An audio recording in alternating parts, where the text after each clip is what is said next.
എല്ലാവർക്കും നമസ്കാരം. +1 ഹിസ്റ്ററിയിലെ വളരെ പ്രധാനപ്പെട്ട എന്നുവെച്ചാൽ ഭയങ്കര വലിയൊരു ചാപ്റ്ററാണ് നമ്മളിന്ന് നോക്കാൻ പോകുന്നത്. 6 ദശലക്ഷം വർഷങ്ങൾ, അതായത് 60 ലക്ഷം വർഷങ്ങൾ. ഇത്രയും വലിയൊരു കാലയളവിൽ മനുഷ്യർ ലോകത്തിൻ്റെ പല ഭാഗത്തും എങ്ങനെയായിരിക്കും ജീവിച്ചിട്ടുണ്ടാവുക? അപ്പോൾ ഈ വലിയ കഥ നമുക്കൊന്ന് സിമ്പിളായിട്ട് മനസ്സിലാക്കാൻ ശ്രമിക്കാം. അതിനായിട്ട് ഒരു ടൈം ലൈൻ്റെ സഹായത്തോടെ നമുക്കൊന്ന് ഒരുമിച്ച് യാത്ര ചെയ്യാം. നിങ്ങളെപ്പോഴെങ്കിലും ചിന്തിച്ചിട്ടുണ്ടോ, മനുഷ്യന്റെ കഥ ശരിക്കും എത്ര പഴയതാണെന്ന്? നമ്മൾ ആയിരങ്ങളുടെ കണക്കല്ല, ലക്ഷങ്ങളുടെ കണക്കാണ് പറയുന്നത്. അതും 60 ലക്ഷം വർഷങ്ങളുടെ കഥ. നമ്മളിന്ന് കാണുന്ന ഈ വലിയ വലിയ സംസ്കാരങ്ങളൊക്കെ ഉണ്ടാകുന്നതിനും എത്രയോ മുൻപുള്ള ഒരു കാലം. അപ്പോൾ സ്വാഭാവികമായും ഒരു ചോദ്യം വരും, അല്ലേ? ഇത്രയും വലിയൊരു കാലഘട്ടത്തെ നമ്മൾ എങ്ങനെയാ മനസ്സിലാക്കുക? ഓരോ ഡേറ്റും സംഭവമൊക്കെ ഓർത്തു വെക്കുക എന്ന് പറഞ്ഞാൽ അത് ഭയങ്കര പാടാണ്. പക്ഷേ അതിനൊരു എളുപ്പ വഴിയുണ്ട്. എന്താണെന്നറിയോ? നമുക്ക് ലോകത്തിലെ ഓരോ കോണ്ടിനെന്റിലൂടെയും ഓരോ ഭൂഖണ്ഡത്തിലൂടെയും ഒന്ന് സഞ്ചരിക്കാം. എന്നിട്ട് ഓരോ സ്ഥലത്തും മനുഷ്യൻ എങ്ങനെയാണ് വളർന്നു വന്നതെന്ന് നോക്കാം. അപ്പോൾ നമ്മുടെ ഈ യാത്രയ്ക്ക് ഒരു റൂട്ട് മാപ്പ് വേണ്ടേ? നമ്മൾ എവിടെ തുടങ്ങും? തീർച്ചയായും ആഫ്രിക്കയിൽ. മനുഷ്യന്റെ കഥ തുടങ്ങിയ ആഫ്രിക്കയിൽ നിന്ന്. അവിടെ നിന്ന് നമ്മൾ നേരെ യൂറോപ്പിലേക്കും ഏഷ്യയിലേക്കും പോകും. അവിടെ എന്തൊക്കെയാണ് പ്രധാനപ്പെട്ട മാറ്റങ്ങൾ വന്നതെന്ന് നോക്കും. അത് കഴിഞ്ഞ് നേരെ അമേരിക്കയിലേക്കും ഓസ്ട്രേലിയയിലേക്കും. അവസാനം ഈ പല സ്ഥലങ്ങളിലെ കഥകളെല്ലാം കൂടി എങ്ങനെ ഒരുമിപ്പിച്ചു മനസ്സിലാക്കാമെന്നും കൂടെ നമ്മൾ നോക്കും. അപ്പോൾ റെഡിയല്ലേ? അപ്പോൾ നമ്മുടെ കഥയുടെ തുടക്കം ഇവിടെ നിന്നാണ്, ആഫ്രിക്ക. എന്തുകൊണ്ടാണ് ആഫ്രിക്കയിൽ നിന്ന് തുടങ്ങുന്നത്? കാരണം ശാസ്ത്രജ്ഞർ ഈ ഭൂഖണ്ഡത്തെ വിളിക്കുന്നത് തന്നെ മനുഷ്യരാശിയുടെ കളിത്തൊട്ടിൽ എന്നാണ്. നമ്മുടെയെല്ലാം ഏറ്റവും പഴയ പൂർവികർ, അവർ രൂപം കൊണ്ടത് ഇവിടെയാണ്. ഈ ടൈം ലൈനിലേക്കൊന്ന് നോക്കിക്കേ. ഏകദേശം 56 ലക്ഷം വർഷം മുൻപ്. അന്ന് നമ്മുടെ പൂർവികരായ ഓസ്ട്രേലോപിത്തേക്കസ് ഇവിടെ ജീവിച്ചിരുന്നു. പിന്നെ നോക്കൂ, കാലം ഒരുപാട് മുന്നോട്ടുപോയി. ഏകദേശം 14 ലക്ഷം വർഷങ്ങൾക്ക് മുൻപ് മനുഷ്യൻ തീ ഉപയോഗിക്കാൻ പഠിച്ചു. അതൊരു വിപ്ലവം തന്നെയായിരുന്നു, അല്ലേ? പിന്നെ ഏകദേശം ഒരു 2 ലക്ഷം വർഷം മുൻപാണ് നമ്മളെപ്പോലെയിരിക്കുന്ന, അതായത് ആധുനിക മനുഷ്യർ അഥവാ ഹോമോസാപ്പിയൻസ് ഉണ്ടാകുന്നത്. അവസാനം ഏകദേശം 3000 BC ഒക്കെ ആയപ്പോഴേക്കും ലോകം കണ്ട ഏറ്റവും മഹത്തായ സംസ്കാരങ്ങളിലൊന്നായ ഈജിപ്ഷ്യൻ നാഗരികതയും അവിടെ രൂപപ്പെട്ടു. അപ്പോൾ ഇതിൽ നമ്മൾ ഓർക്കേണ്ട പോയിന്റ് എന്താണ്? മനുഷ്യന്റെ വളർച്ചയിലെ ഏറ്റവും പ്രധാനപ്പെട്ട സ്റ്റെപ്പുകൾ, ഏറ്റവും നിർണായകമായ കാര്യങ്ങൾക്കെല്ലാം തുടക്കം കുറിച്ചത് ആഫ്രിക്കയിലാണ്. നമ്മുടെ ഏറ്റവും പഴയ പൂർവികർ, തീയുടെ കണ്ടുപിടുത്തം, നമ്മളെപ്പോലെയുള്ള മനുഷ്യരുടെ വരവ്, ലോകത്തിലെ ആദ്യത്തെ വലിയ സംസ്കാരങ്ങളിലൊന്ന്, ഇതെല്ലാം തുടങ്ങിയത് ഇവിടെയാണ്. ഇപ്പം മനസ്സിലായില്ലേ എന്തുകൊണ്ടാണ് ആഫ്രിക്കയെ മനുഷ്യരാശിയുടെ കളിത്തൊട്ടിലെന്ന് വിളിക്കുന്നതെന്ന്? ശരി, അപ്പോൾ മനുഷ്യൻ ആഫ്രിക്കയിൽ ഒതുങ്ങി നിന്നില്ല. അവർ പതിയെ മറ്റു ഭൂഖണ്ഡങ്ങളിലേക്ക് യാത്ര തുടങ്ങി. അങ്ങനെ ഓരോ സ്ഥലത്തെത്തിയപ്പോഴും അവിടുത്തെ സാഹചര്യങ്ങൾക്കനുസരിച്ച് അവരുടെ കഥകളും മാറി. നമുക്കിനി നേരെ വടക്കോട്ട് യൂറോപ്പിലേക്കൊന്ന് പോയി നോക്കാം.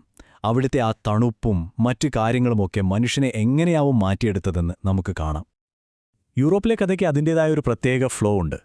നോക്കൂ, ഏകദേശം 4 ലക്ഷം വർഷം മുൻപാണ് അവിടെ തീ ഉപയോഗിക്കാൻ തുടങ്ങിയതിൻ്റെ തെളിവുകൾ കിട്ടുന്നത്. പിന്നെ നോക്കിക്കേ, ഒരു 30,000 വർഷം മുൻപ് അവിടുത്തെ ഗുഹകളുടെ ഭിത്തികളിലൊക്കെ അവർ മനോഹരമായ ചിത്രങ്ങൾ വരയ്ക്കാൻ തുടങ്ങി. മനുഷ്യൻ്റെ ആ ഒരു ആർട്ടിസ്റ്റിക് സൈഡ് ആദ്യമായി വെളിവാകുന്നത് അവിടെയൊക്കെയാണ്. പിന്നെ ഏകദേശം 7000 BC ആയപ്പോഴേക്കും കൃഷി തുടങ്ങി. ഒടുവിൽ 776 BCയിൽ നമ്മളെല്ലാവരും കേട്ടിട്ടുള്ള ഒളിമ്പിക്സ് മത്സരങ്ങൾക്കും അവിടെ തുടക്കമായി. ഇവിടെയാണ് നമ്മളൊരു താരതമ്യം നടത്തേണ്ടത്. ഒന്നാലോചിച്ചു നോക്കൂ, ആഫ്രിക്കയിലെ ഈജിപ്തിൽ ആളുകൾ വലിയ പിരമിഡുകൾ ഉണ്ടാക്കുന്ന സമയത്ത് യൂറോപ്പിലെ മനുഷ്യർ വേറൊരു ട്രാക്കിലായിരുന്നു. അവർ ഗുഹകളിലെ ചിത്രങ്ങൾ വരച്ച് അവരുടെ കലയെ വളർത്തി, കൃഷി ചെയ്ത് ജീവിതം മുന്നോട്ട് കൊണ്ടുപോയി. പിന്നെ ജനാധിപത്യം പോലെയുള്ള പുതിയ ആശയങ്ങൾക്ക് തുടക്കമിട്ടു.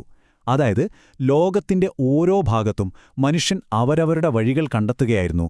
അതാണ് പോയിന്റ്. ഓക്കെ, ഇനി നമുക്ക് കിഴക്കോട്ട് പോകാം. ലോകത്തിലെ ഏറ്റവും വലിയ ഭൂഖണ്ഡം ഏഷ്യയിലേക്ക്. പുരാതനമായ സംസ്കാരങ്ങൾ, എഴുത്തിന്റെ കണ്ടുപിടുത്തം, വലിയ സാമ്രാജ്യങ്ങൾ, ഇതിനെല്ലാം സാക്ഷ്യം വഹിച്ചൊരു മണ്ണാണിത്. ഏഷ്യയിലെ മനുഷ്യന്റെ കഥയ്ക്ക് നല്ല ആഴമുണ്ട്. ഒരു കാര്യം പറയാം, ആഫ്രിക്കയ്ക്ക് പുറത്ത് മനുഷ്യന്റെ ഏറ്റവും പഴയ തെളിവ് കിട്ടിയത് പാകിസ്ഥാനിൽ നിന്നാണ്. ഏകദേശം 19 ലക്ഷം വർഷം പഴക്കമുണ്ട് അതിന്. അതൊരു വലിയ കാര്യമാണ്. പിന്നെ ലോകത്താദ്യമായി എഴുത്ത് എന്ന ആശയം വരുന്നത് മെസൊപ്പൊട്ടേമിയയിലാണ്. സിന്ധു നദിയുടെ തീരത്ത് ഹാരപ്പ പോലുള്ള വമ്പൻ നഗരങ്ങളുണ്ടായി. പിന്നീട് ഇരുമ്പ് ഉപയോഗിക്കാൻ തുടങ്ങിയതോടെ മൗര്യ സാമ്രാജ്യം പോലുള്ള വലിയ സാമ്രാജ്യങ്ങളും ഇവിടെ സ്ഥാപിക്കപ്പെട്ടു. അപ്പോൾ ഏഷ്യ ലോകത്തിന് കൊടുത്ത പ്രധാനപ്പെട്ട കാര്യങ്ങൾ എന്തൊക്കെയാ? ഒന്നാമത്തേത് തീർച്ചയായും എഴുത്താണ്.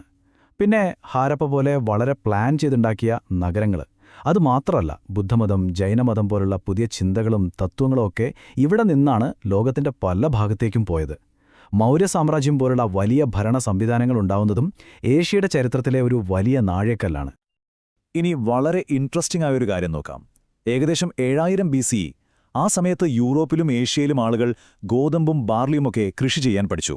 അതേസമയം ഇവരുമായി ഒരു ബന്ധവുമില്ലാതെ ആയിരക്കണക്കിന് മൈലുകൾക്കപ്പുറത്ത് അമേരിക്കൻ ഭൂഖണ്ഡത്തിലെ ആളുകൾ കൃഷി ചെയ്തിരുന്നത് എന്താണെന്നറിയോ? കുമ്പളങ്ങ. ഇതിൽ നിന്ന് എന്താ മനസ്സിലാവുന്നത്? ആവശ്യങ്ങൾ വന്നാൽ ലോകത്തിന്റെ ഏതു ഭാഗത്താണെങ്കിലും മനുഷ്യൻ ഏകദേശം ഒരേപോലുള്ള വഴികൾ കണ്ടുപിടിക്കും. ഇതതിന്റെ ഏറ്റവും നല്ലൊരു ഉദാഹരണമാണ്. അപ്പോ നമ്മുടെ ഈ വേൾഡ് ടൂറിന്റെ അവസാനത്തെ 2 സ്റ്റോപ്പുകളിലേക്ക് നമ്മളെത്തുകയാണ്. മറ്റുള്ള സ്ഥലങ്ങളെ അപേക്ഷിച്ച് മനുഷ്യൻ ഏറ്റവും അവസാനം ചെന്നെത്തിയ 2 ഭൂഖണ്ഡങ്ങൾ ഓസ്ട്രേലിയയും അമേരിക്കയും. കുറച്ചു വൈകിയായി എത്തിയതെങ്കിലും അവിടെയും അവർ അവരുടേതായ അത്ഭുതങ്ങൾ സൃഷ്ടിച്ചു. ഈ ടൈം ലൈൻ ശരിക്കും 2 വേറെ വേറെ കഥകളാണ് നമ്മളോട് പറയുന്നത്. ആദ്യത്തേത് ഏകദേശം 45,000 വർഷം മുൻപുള്ള കഥ. മനുഷ്യര് കടല് കടന്ന് ഓസ്ട്രേലിയയിലെത്തുന്നു. അന്നത്തെ സൗകര്യങ്ങളൊക്കെ വെച്ച് നോക്കുമ്പോൾ അതൊരു അവിശ്വസനീയമായ യാത്രയാണ്. ഇനി രണ്ടാമത്തെ കഥ അമേരിക്കയുടേതാണ്. ഏകദേശം 12,000 വർഷം മുൻപാണ് മനുഷ്യരവിടെ എത്തുന്നത്. നമ്മൾ നേരത്തെ പറഞ്ഞ പോലെ 7000 BCE ഒക്കെ ആയപ്പോഴേക്കും അവരവിടെ സ്വന്തമായി കൃഷി ചെയ്യാൻ തുടങ്ങി.